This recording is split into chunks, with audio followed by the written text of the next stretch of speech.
use Afghan soil against Pakistan. So I think that is important, that neither the Pakistani soil should be used against Afghans, nor the Afghan soil should be used against Pakistan. And I think that has to be resolved bilaterally also at one level. But yes, in the larger scheme of things, it has to be between Kabul, Islamabad and Delhi. And I'm afraid, I've always said that, you know, any external actors, whether it is the US or whether it is China or Russia, or Saudi Arabia for that matter, will have a very small role to play to facilitate or catalyze that dialogue. But essentially decisions have to be made between Kabul, Islamabad and Delhi. Right. Gentlemen, thank you for joining us. Mr. Hassan, thank you for having me on the program. Always a pleasure. Mr. Hassan, thank you for joining us. Thank you for your time. That is all from today's dialogue. See you next time. Khuda Hafiz.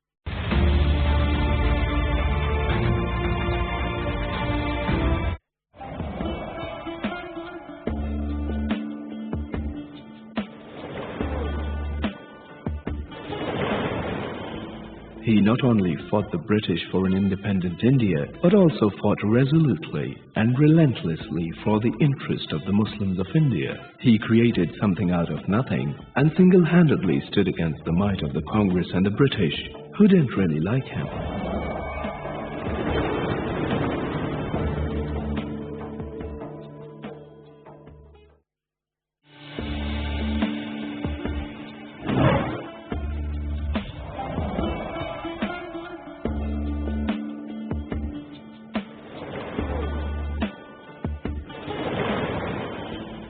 An outstanding figure of this century, not only in India, but in the whole world.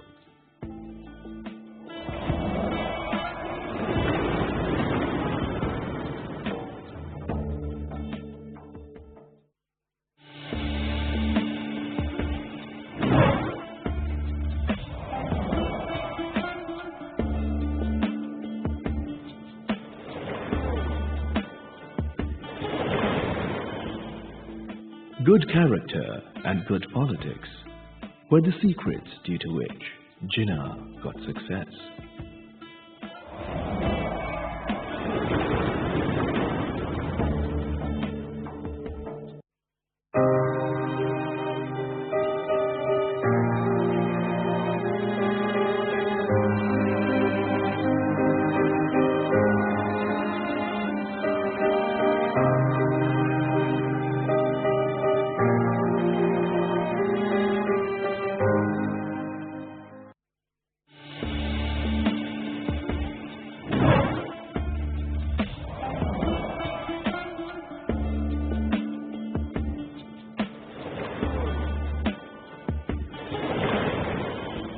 Jinnah never made an agreement by bowing down to anyone but on equal basis.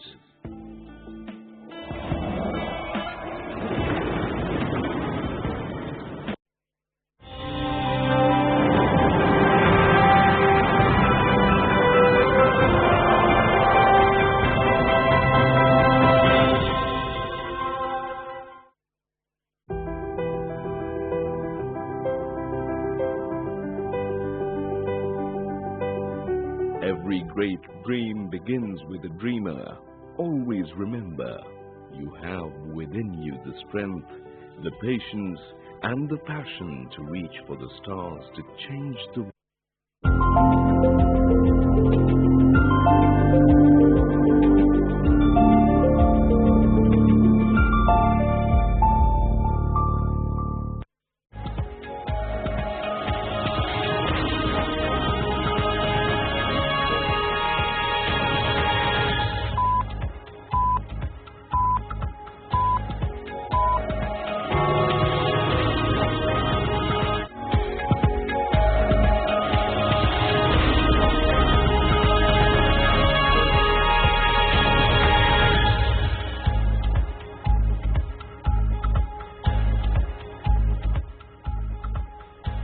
The nation celebrates the birth anniversary of founder of the nation, Quaid-e-Azam Muhammad Ali Jinnah, with a renewed commitment to work hard for the progress and prosperity of Pakistan.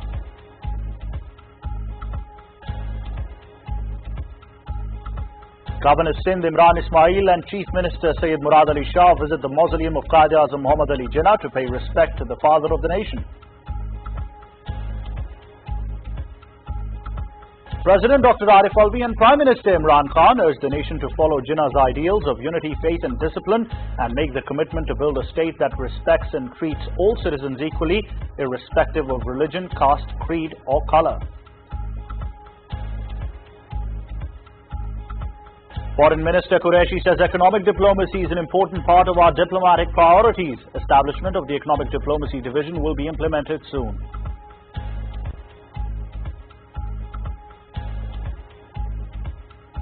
Christians across the world, including Pakistan, celebrate Christmas. Pope Francis holds a low-key Christmas Eve Mass made somber by the coronavirus pandemic.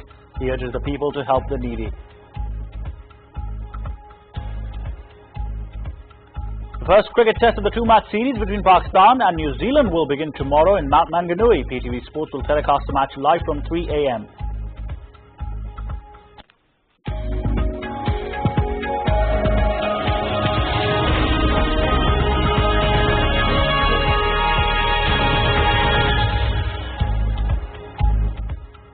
I'm Ahmed Nawaz. This is PTV World, and those were the headlines for now. But for the details and live streaming, log on to our website, world.ptv.com.pk. You can find us on Facebook with the name of PTV World and follow us on Twitter @WorldPTV. Stay tuned.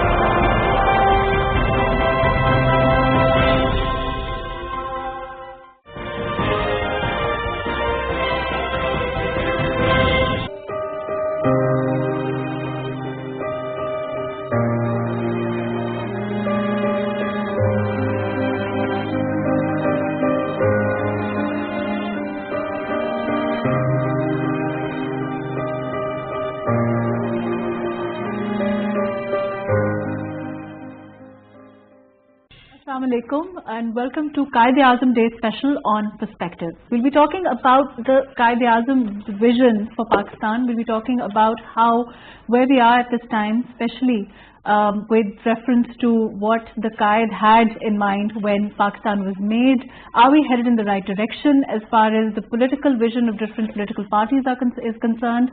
And where is Pakistan headed in the next couple of years?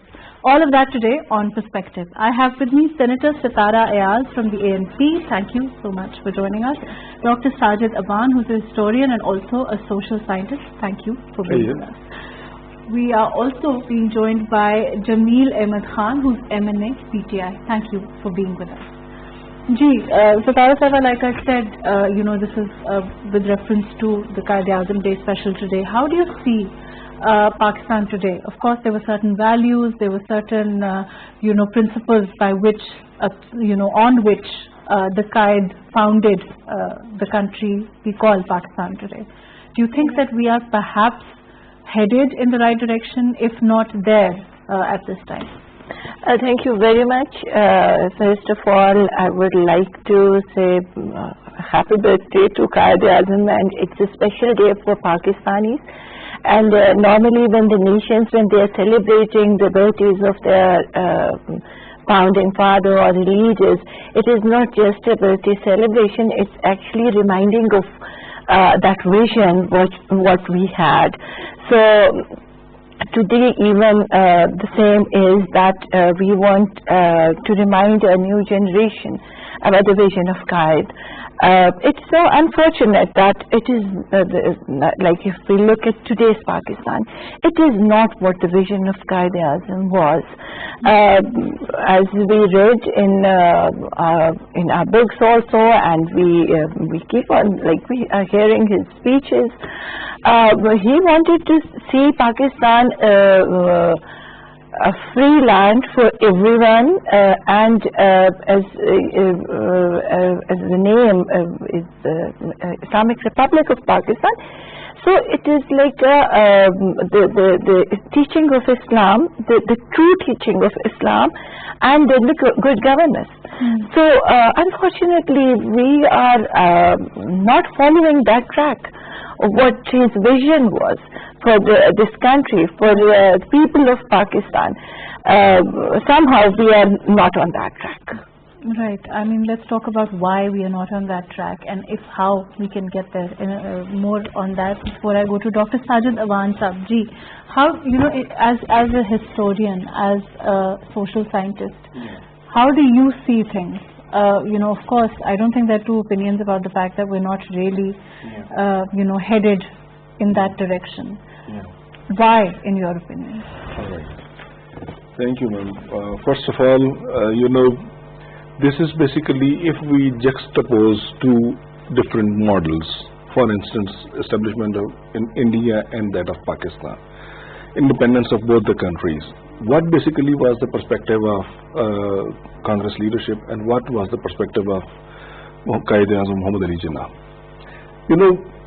Now if you see that whose perspective is prevailing, you pick any debate, whether in Indian Legislative Council or in any elected body or anywhere, you read any writing of Muhammad Ali Jinnah, you will come to know that all the points which he was saying at that time, even today, both the countries, India and Pakistan, have to accept those realities.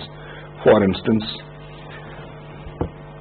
Qaid's perspective is prevailing, but on the other side, which I really feel sorry of, that Gandhi's perspective is not prevailing in that way, because Savarkar was nominated culprit in the murder of Mahatma Gandhi, who has now emerged as leader of Hindutva and is radicalizing Indian society.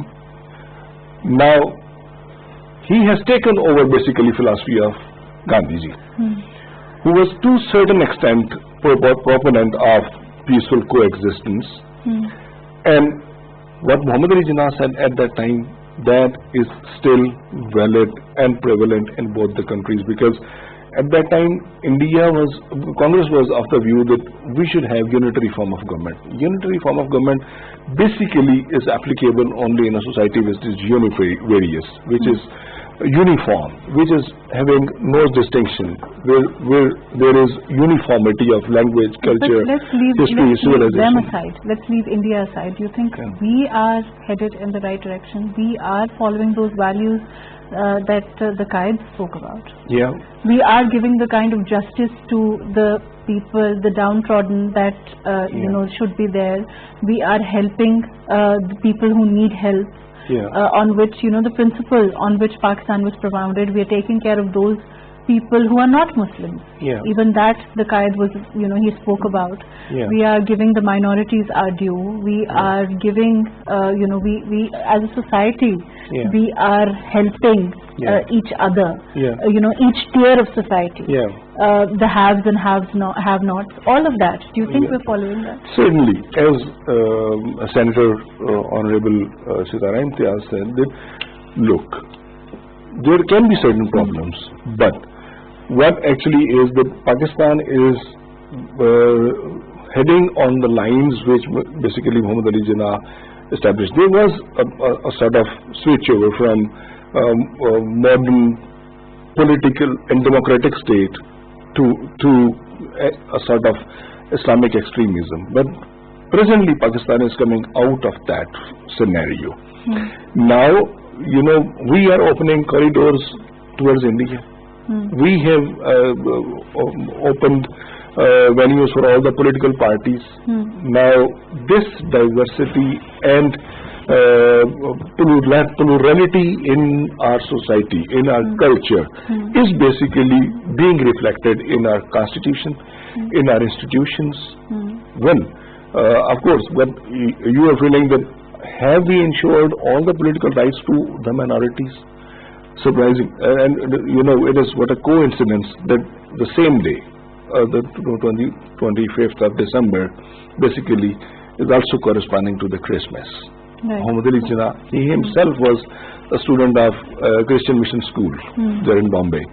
And he had always been supporting all the minorities. Listen, Pakistan basically itself is a state of minority community, because at that time Muslims were a minority. That is why this is inbuilt nature of Pakistani society, that we will be securing all the minorities, be they the Hindus, the Christians, the you're saying we are securing them? Yes, of course. If you compare Pakistan with different societies, you will be feeling that here minorities are much secure as compared to not many other countries. Right. Okay. So let me come back to you. I'm going to go to Kaisar Ahmed Sheikh, who's MNA PML ND. Kaisar Sahab, we're having a very interesting discussion on the 25th, the Qaid's birthday, and how we are doing a lot better than many other countries as far as in keeping with the vision of Qaid-e-Azam. And we are, according to Dr. Sajid Sahab, we are on the right track. How do you see things? Bismillahirrahmanirrahim. As far as it's a Qaid's birthday anniversary, so as far as the personality and leadership of Qaid-e-Azam Muhammad Ali Jinnah is concerned, I think it is unanimous. Everybody appreciate, acknowledge and understand what his character was, how he built his sincerity, and the nation, a new nation was built. But at that time, what was the vision of the Qaid? We would have discussed that after more than 73 years. My opinion is that we had a model Muslim country which we envisaged, and the Qaid vision was like that. But up to now, you see, we have not been able to do what our thinking was at that time. Because you see, we have a population of 220 million. Just for example, our neighboring countries, in the whole of SAARC nation, in 8 countries nowadays, our economy is almost the lowest from all these countries. So I'm taking my regional countries. Other countries are much more developed. Now, recently, last week, UN ranking of human development was there, and out of 192 countries, our rank was 154th in the country. So, because we could not deliver, particularly for the betterment of the people, for the living of the common man, and we would have to do a lot in order to fulfill the ambitions and the vision of our great Qaid Muhammad Ali Jinnah. Up to now, you see, because I am a businessman and I have been in the Chamber of Commerce very active over there, I know the SMEs, you see, the small and medium-sized entrepreneurs are not getting the same benefits what people like us who are doing the business in the large scale are getting the benefits. Up to now, most of the businessmen got benefits from the SRO system, from some relations or contacts, and we could not deliver to the masses. Most of the, for example, let me explain that presently our GDP growth is the lowest since 1952. It is in the negative, and it is the lowest. And in the whole region I mentioned to you, our growth is also the lowest, and our per capita income is the lowest. So we could not give even to education and health facilities to the people, and we could not build infrastructure. And as far as democracy is concerned, of course, we have a checkered history.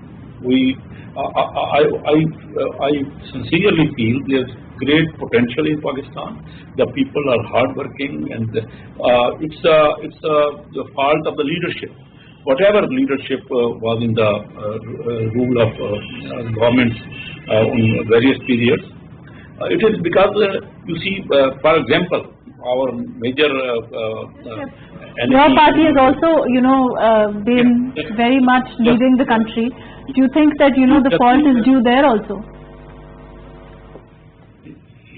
yes, of course, I include everyone, all the political parties and all dictators which ruled Pakistan. You see, they give various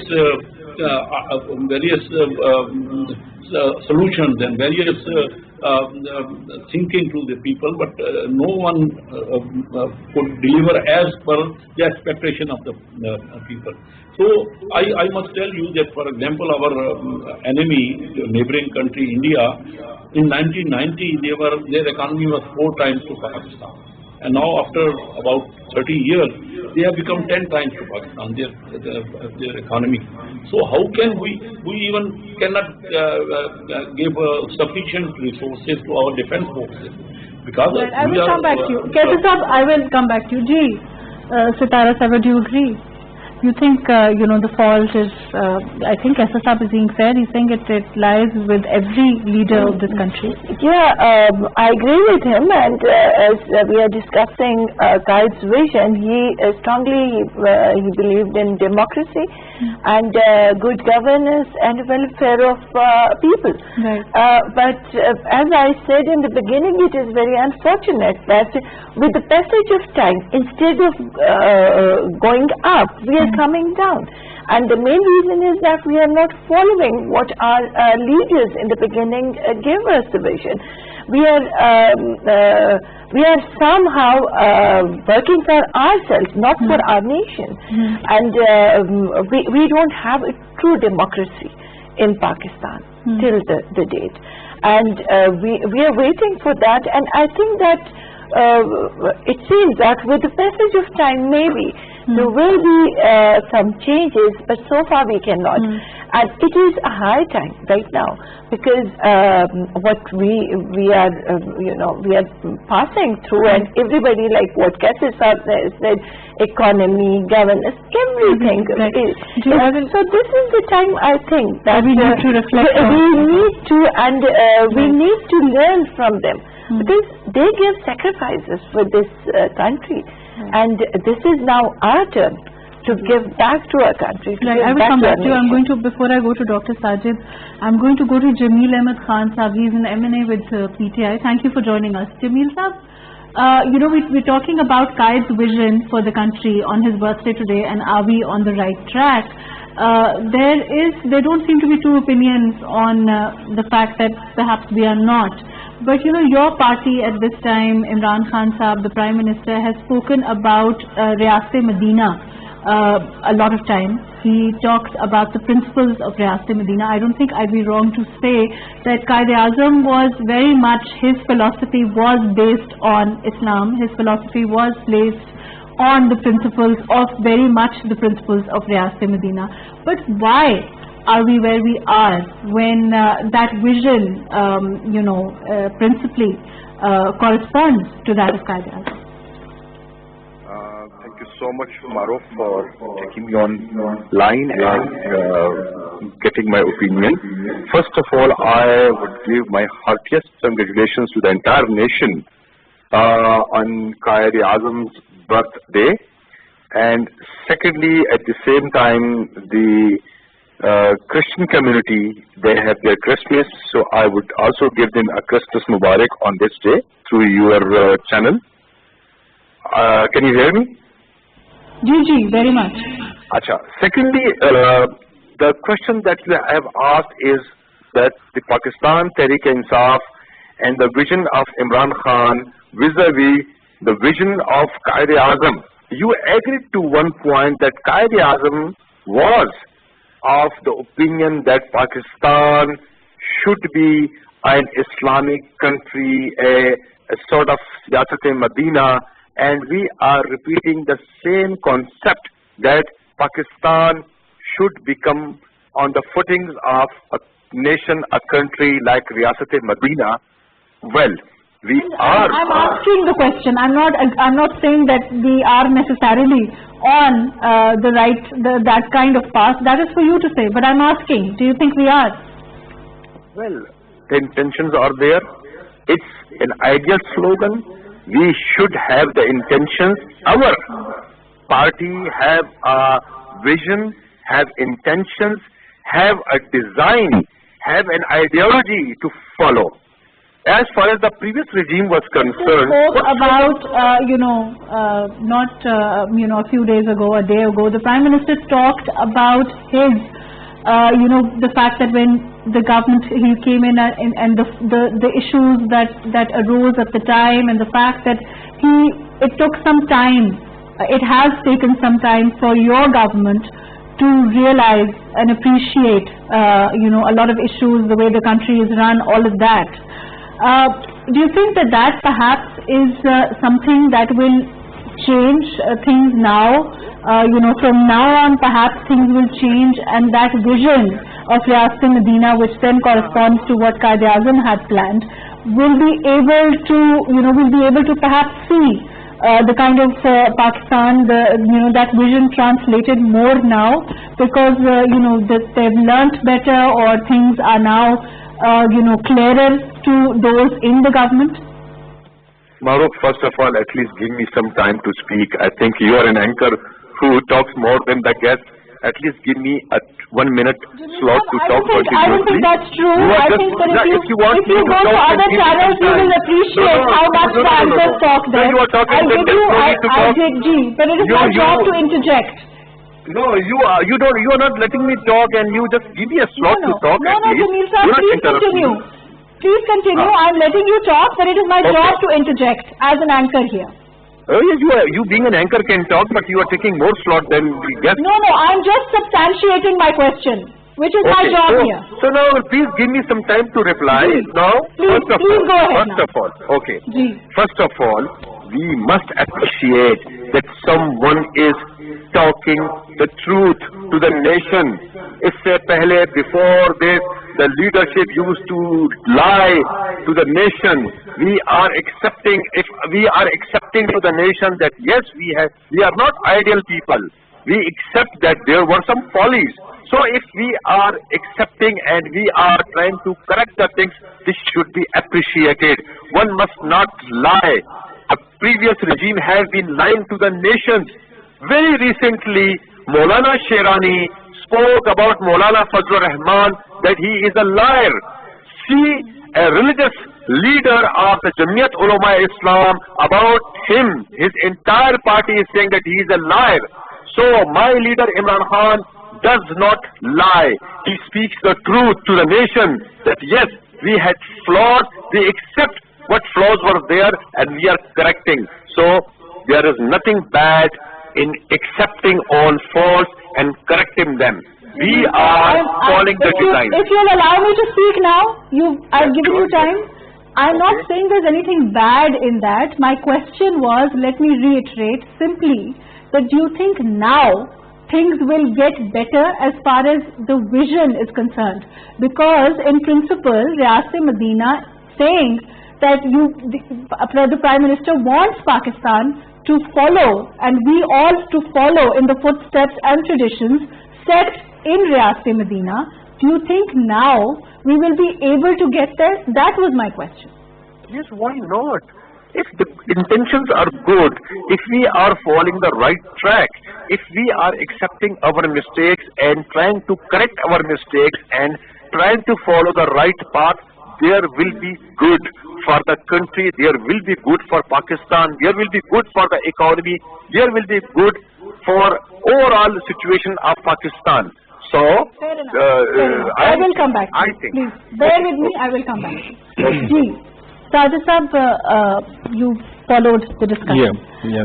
Do you think that, whether the mistakes, whether, that is admitting or not, whether honesty or not, that is a separate debate. And I don't want to get into that. That was what I was trying to clarify. My question is simply that vision, when you talk about Riyasat-e-Medina, certainly it is saying essentially the same thing. Yeah. That the principles on which this country was founded were very much Islamic, were very much based on the principles that were set in Riyasat-e-Medina. Yeah. So if we can somehow steer the country on those principles, we will certainly go far ahead. Yeah. Why do you think we've not been able to do that? One thing, why after all we are getting apologetic? I will not say that I am an optimist person, being a realist. Pakistan is not what Pakistan was in 1947. Now Pakistan has covered a lot, lot many universities, lot many roads, lot many networks, lot many things, lot many banks, enterprise, everything. Why we are always crying that we are lacking this, we are lacking this, we are lacking this? Why don't we celebrate basically the credentials which we are having? Every 30 years we are having one of the best leaders in the world. Well, of course we lost them, but we are hacking leadership. We are coming up with alternate narratives. Now coming direct to your question, of course the principles which Muhammad Ali Jinnah was saying were certainly corresponding to the principles of Madanic state. Right. What those principles are: peaceful coexistence, equality for all, justice, unity, faith, discipline, honesty, commitment, all the principles which Muhammad Ali Jinnah was not only claiming, but he was practicing in a true sense. Now, that can be one of the best role models in the contemporary situation. That any politician, if I'm saying not only for Pakistan, for any multivariate society, ideals of Muhammad Ali Jinnah can be very practical anywhere. You may test it anywhere in the world. Now, owing to those principles, let me say, Mahrukh, we have not only headed towards a right direction, rather I am saying that Pakistan is right on the track of progress. You can see even in this COVID-19, government of Pakistan, I will say, was doing excellently well. Society of Pakistan was responding exceptionally well. That is why it is not that disastrous here in Pakistan. Do you think we are following the SOPs? I mean, to greater extent. Right. I think Tara Saiba, the Dr. Sajid is going to always, which is a good thing, look at the glass half full, not the half empty glass. So I guess, that's a good thing. I guess there are things that we need to celebrate also about our country. There's no denying that. And perhaps we are a tad too critical. But at the same time, we can't really shy away from the realities that are prevalent in our country at this time also, right? Yes, as my brother said that he's more realistic. Yes, he should be. And I agree to some extent that, well, there are some good things also in Pakistan. We are not straight away saying that we are not following what Pakistan came into being, what for, but still, we need to do more. If you see right now, if we talk about what is happening nowadays, the democracy. He was strong, as I said, that he strongly believes in democracy. But we all, like all the politicians and everyone, we are doing all these leg pulling. We are not giving full term to any government. Let it be whatever the democracy is. Let it complete 5 years, all the governments, and then at the end, then there will be some changes. But it is so unfortunate that every 2-3 years we started screaming sometimes, this is, so let this, yes, I believe that even in this government there is a lot of things that need to do. They accepted themselves also. But then I feel that we should give a chance to them and let the people decide. Let the people decide that what do they want. Right, let me take that to Kaisar Ahmed Sheikh, who's MNA PMLN. Kaisar Saab, do you think that you agree with that? What Senator Satara is saying, that we have come, unfortunately, we've somehow gotten into that tradition where after whether government is performing, not performing, of course, a tenet of democracy is let the people decide. Of course, your party, the PDM, is certainly adamant not to do that. Isn't that true? I'm a part of PDM. I'm also a part of. But this is my personal opinion. Let them finish their tenure. So you're not agreeing with the PDM's ideology? Not right now. Not right now. Okay, let's ask Kaisar Ahmed Sheikh Sahab. I presume he's agreeing with it. Ji, Kaisar Sahab. You see, I can't understand what can we celebrate. You see, we could not, in education, we are among the lowest in the world, in all the countries of the world. In health, you see, we are the lowest. So I don't know, in the income, per capita income, we are the lowest. Our growth is the lowest. Then a country like Bangladesh, who were with us, and after 49 years of their independence, now their export has become more than us. Their currency is almost double than us, the value of the currency. And you see, they have their per capita is fastly growing. So what we did, of course, we can celebrate, we can say, we can boast, or we can dream. Whatever this new government gave, what can they deliver? They told that there would be 5 million houses and 10 million jobs will be available. Even that there's the job people have some job left. So my thinking is democracy, of course, but democracy is mainly for the people. Did we give a better standard of living to the people? I feel not at all. And our people, 2,000 people who are rich and who are on the higher bracket of income, they are availing all these facilities. These are two type of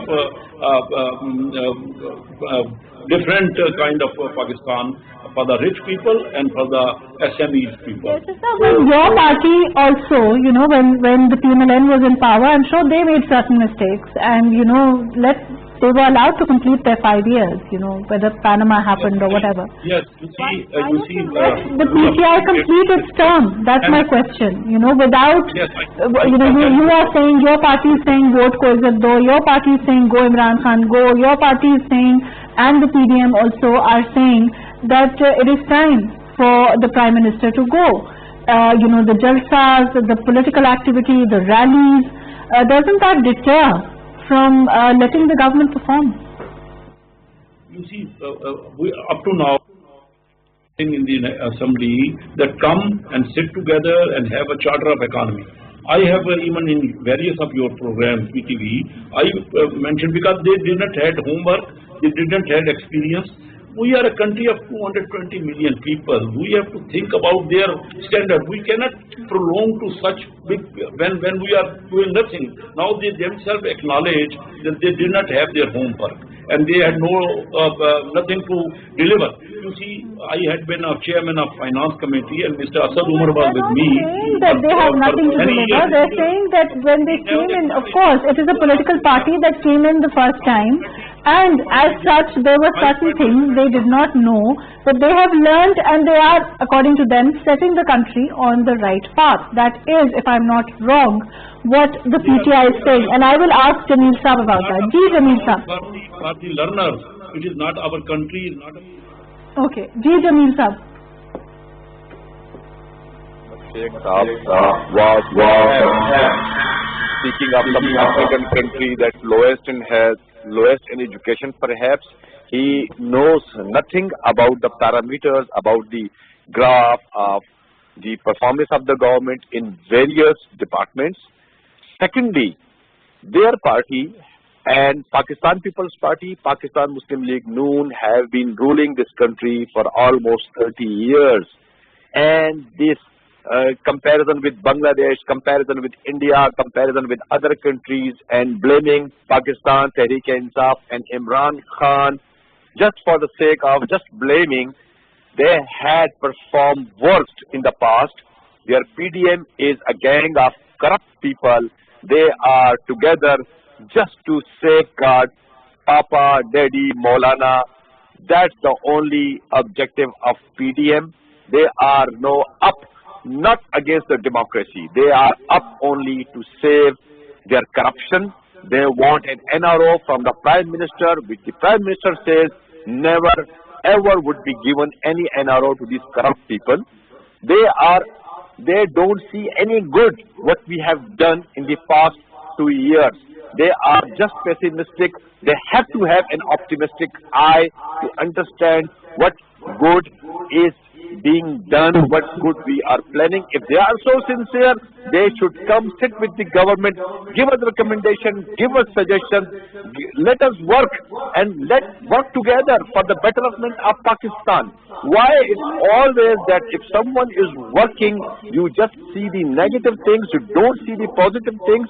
Well, if there are negative things, come forward, sit with us, sit with the government, with your experience, give us good suggestions to improve Pakistan, to make it a better Pakistan. Jamil sir, what about the price hike at this time? What about the inflation at this time? That certainly has been on a record high, and the government has made efforts. There's been numerous times that the Prime Minister has taken notice. We've been hearing the debate about the cost of 1 dozen eggs also. There is, how I agree. is that going to get better anytime soon? Because that concerns everyone. Mahrukh, I agree with your concern. I agree with this concern, but price hike is all over the world. In this pandemic regime, even the people in USA, in Europe, they are suffering because of the economic, the graph going down, because of jobs, the people losing jobs. In Pakistan, because of best policies adopted by the PI government, by our government, Pakistan is declared as one of the countries, one of the best countries who have taken steps where our economy have not shattered much. We are controlling the price. Day before yesterday, ex-Prime Minister, Mr. Khakan, was asked a question that during his regime, sugar was for rupees 130 per kg. These days, it's much lesser, much lesser. So they have replied, they have defense to what they did in their regime, but they are objecting to us. The price hike is all over the world. Well, I agree, I accept on your forum that this is one point where the Prime Minister have concerns and the team is working to reduce the prices. There are concerns of the Prime Minister that the price hike should be controlled, prices should be brought down, and we are working on it. Once the Prime Minister is showing concern that it's a price hike, that means we accept it and we are working to reduce it. So I will come back to you. We're running out of time. Yeah, I just want to add to Captain Jimmy that they should come out of this past thing that the previous government did this. They should concentrate on their own government, and they should practically do something, because people are looking at the government. They're least concerned about the past. They are looking to them. And if you're saying that this happened in the past, what are their plans? They should come up with the plans.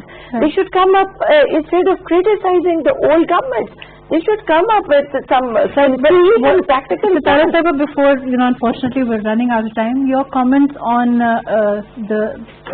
December 25th today, and how you think we can actually move towards the right direction. Yeah, nothing is impossible. We still have a time.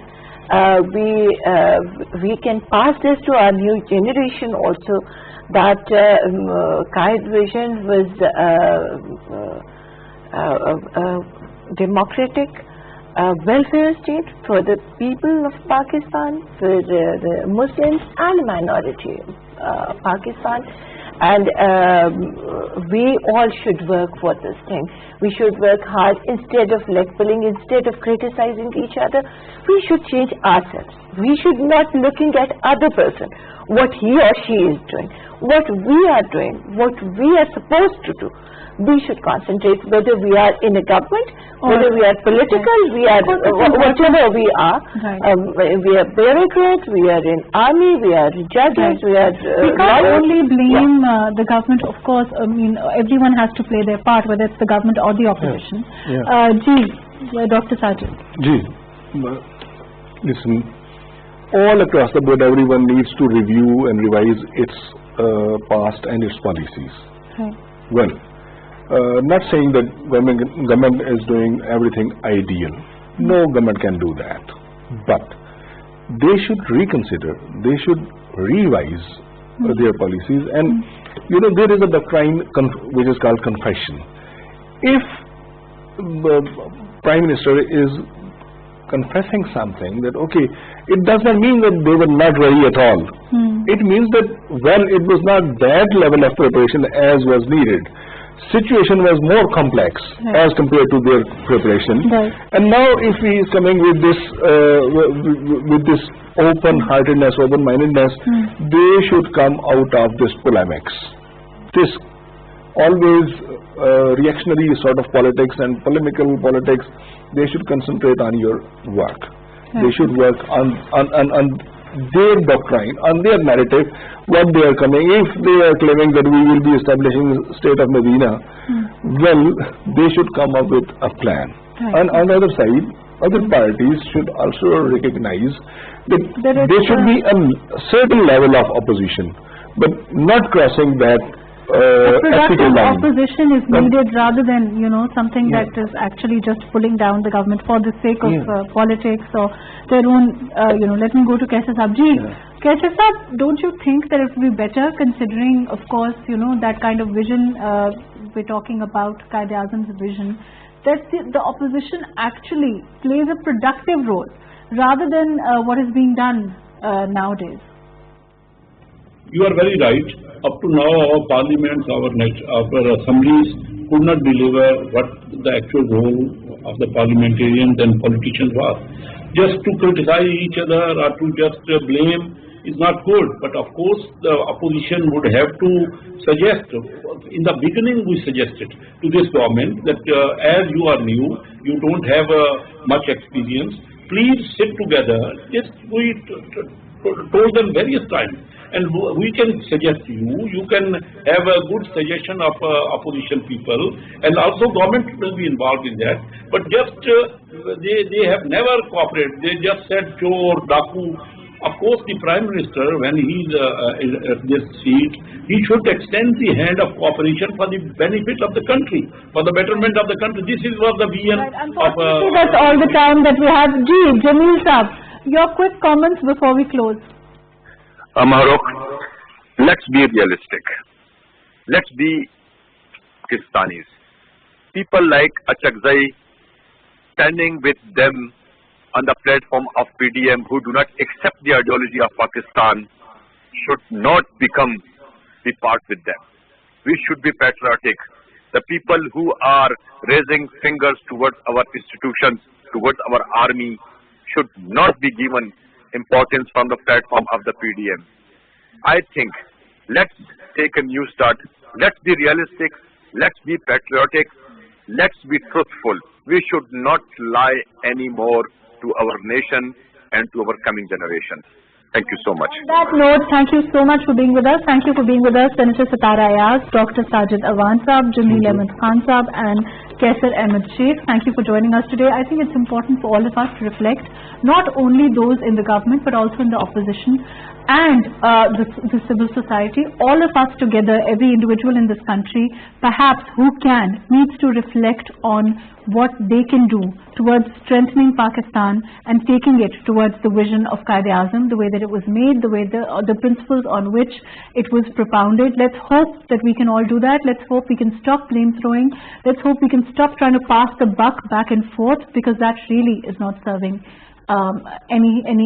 is not really serving either to the people or giving us any kind of productivity as far as Pakistan is concerned. Let's hope we can all do that. Thank you so much for joining us today on Perspective. Happy birthday to Quaid-e-Azam and Merry Christmas. Thank you so much for being with us.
Rising like a noble warrior from the northwestern corner of the old city of Lahore is a magnificent fort.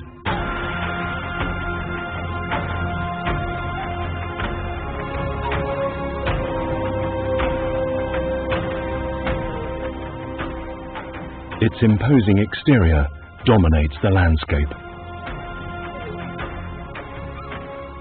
and its magnificent halls, intricate courtyards, and jewelled chambers echo with the glory of its royal past.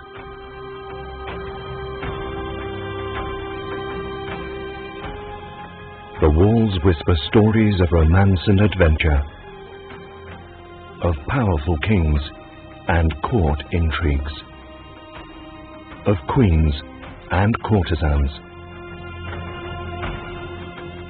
and of treachery and rebellion.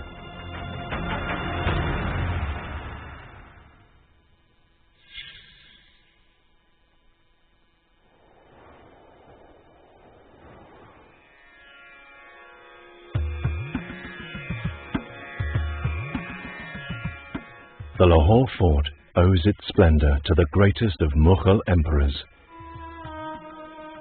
to Akbar, who built it, and to Jahangir and Shah Jahan, who added to it and raised it to the pinnacle of its glory.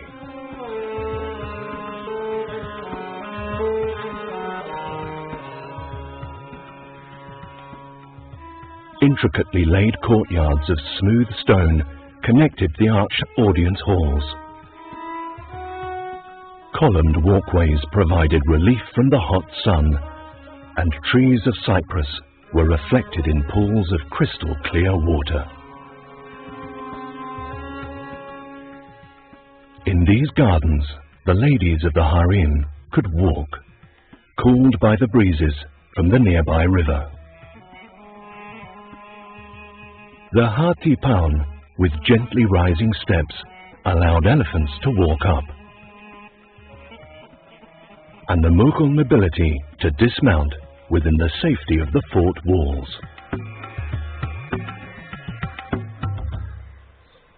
Lahore Fort and its present form and shape in this brick masonry work was done during Akbar's time, when he moved his capital to Lahore for good 13 long years.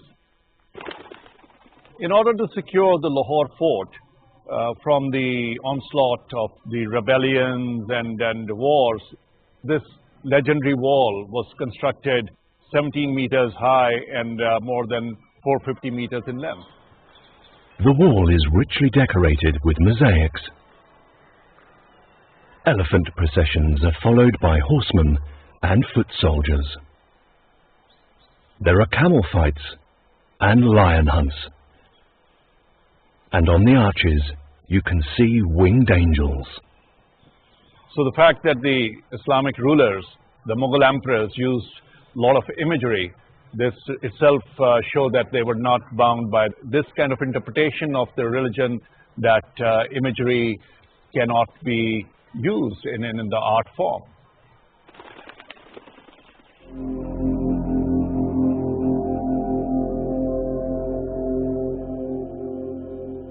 The walls enclose a virtual city, with halls and gardens, a mosque, sleeping chambers, and baths, stables, and kitchens. All that a royal family could possibly need.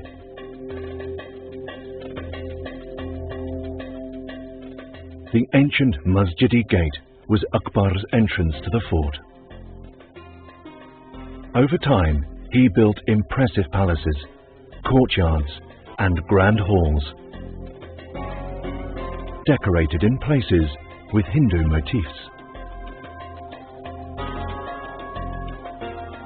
Akbar would receive the nobles of his empire and meet with his advisors in the Daulat Khana Khas-u-Am. This is where great battles were planned and treaties made. It faces a tranquil garden with cooling water trickling from a series of fountains. Akbar laid out this elegant quadrangle. But it was his son, Jahangir, who completed it.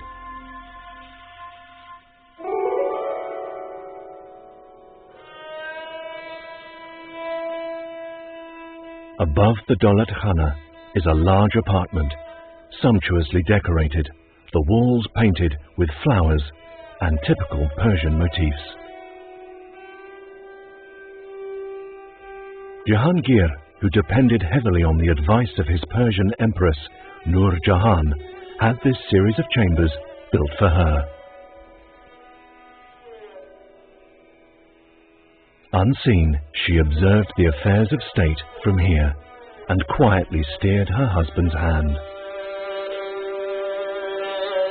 Her suspected intrigues became a serious cause for dissent and eventually even rebellion.